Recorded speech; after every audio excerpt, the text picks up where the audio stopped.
Time now 6:34. 22 News has been following the latest developments in the bombings that took place at the finish line of the Boston Marathon, and we're working for you this morning with live team coverage with 4 reporters. 3 of them have been in Boston since yesterday's tragedy.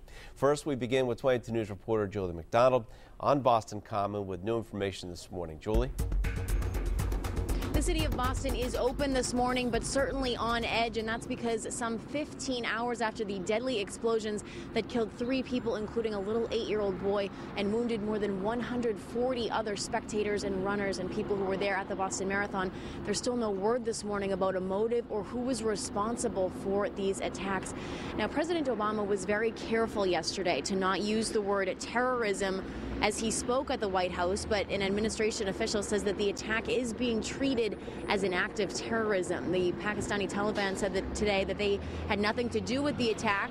Police and FBI do know that the 2 bombs that went off just before 3 yesterday afternoon at the finish line were small and homemade bombs, and because of the timing and location of those simultaneous explosions, it does appear this was very strategically planned about the number of people who would be in that area at that time.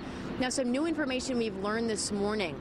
State police confirmed that a search warrant related to the investigation was served last night at a home in Revere. Police and FBI were seen leaving the house early this morning. They were carrying brown paper bags, plastic trash bags, and a duffel bag.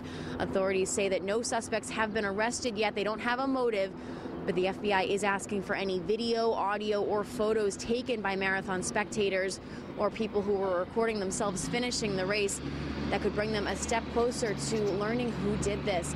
Now, as you can see, we're here at the Park Street T-stop. The MBTA is running this morning, but they will not have access to the Copley station. That area is still on lockdown this morning. People who live there and work there won't be allowed in as police continue to search for anything that will bring them closer to finding out who was responsible for this. So again, the MBTA is running normally. They will have access through the Back Bay area, but they just will not be stopping at that Copley stop this morning.